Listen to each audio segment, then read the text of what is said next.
अस्सलामुअलैकुम। अल्लाह और बंदे के बीच बहुत से हिजाबात और पर्दे हैं और अल्लाह चाहता है कि इंसान इन पर्दों को हटाता चला जाए और मेरे नज़दीक आता चला जाए। इसका एक ही तरीक़ा है कि इंसान वो काम करे जो परवरदिगार चाहता है और उन्हें छोड़ दे जो वो नहीं चाहता। इस तरह से वो उसके नज़दीक तरीन होता चला जाएगा और ये पर्दे हटते चले जाएंगे और वो तमाम असरार और रमूज़ और वो तमाम कैफियत, वो तमाम जो हिकमतें हैं परवरदिगार की, उन्हें पा लेगा और फिर उसकी मार्फत हासिल कर लेगा। अगर हम ये समझें कि ये पर्दे अचानक से हमारे सामने से हटा दिए जाएं, अल्लाह ऐसा कर सकता है, वो कर दे, इन सबको हटा दे, तो उसके जलवे की या उसके जो असरार हैं उनका सामना करने की ताब अगर कोई पहाड़ भी हो तो नहीं ला सकता और वो भी रेज़ा रेज़ा हो जाए। बिल्कुल इसी तरह से एक मौला के सहाबी हैं, मौला मुश्किल कुशा मौला इमाम अली अलैहिस्सलाम के सहाबी हैं सहल इब्ने हुनैफ अंसारी। ये सहाबी रसूल खुदा सल्लल्लाहु अलैहि वसल्लम के दौर में भी थे और उनके बाद से मौला अली अलैहिस्सलाम के साथ रहे। आपके साथ उन्होंने बहुत ज़िंदगी गुजारी, आपके बहुत दोस्ती में रहे, बहुत उल्फत और मोहब्बत और उनसियत के साथ थे, मौला को बहुत ज़्यादा अजीज़ थे। और नहजुल बलागा की हिकमत 111 में है कि जब ये मौला के साथ जंग सफ़ीन से वापस आए, कूफा पहुँचे, तो आपका इंतकाल हो गया।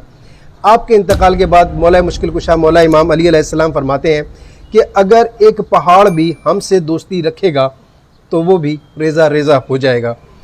यानी कुछ ऐसा तो है, मुमासिलत है इस पहाड़ में और सहल इब्ने हुनैफ अंसारी में कि जो मौला ने यहाँ पे ये बात बयान फरमाई।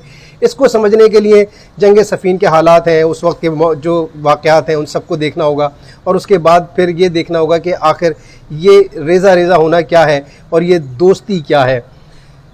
ये दोस्ती को हम लोग नहीं समझ पाते। हम समझते हैं अल्लाह मौला से मोहब्बत करते हैं तो ये दोस्ती है। नहीं, ये दोस्ती नहीं है। दोस्ती के लिए इंसान को क्या करना होता है कि जिससे वो दोस्त रखता है चाहता है कि उसके पास रहे या उसको अपने पास रख ले। दूसरी बात यह कि वो हर वक्त चाहता है कि या तो मैं उसके सामने बोलता रहूं या फिर वो बोलता रहे और मैं उसे सुनता रहूं। असल दोस्ती ये होती है।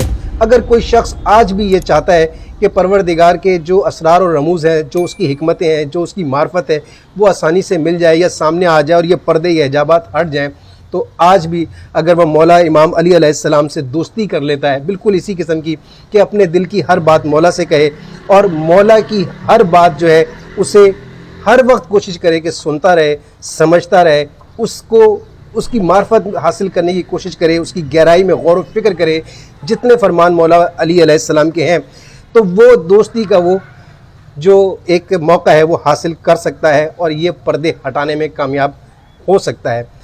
लेकिन मौला के कौल के मुताबिक ज़रूर उन हालात में कुछ ऐसा हुआ है कि वो पर्दे अचानक से सहल इब्ने हुनैफ अंसारी के सामने से हटे हैं और वो पहाड़ की मानंद रेज़ा रेज़ा हो गए। शुक्रिया।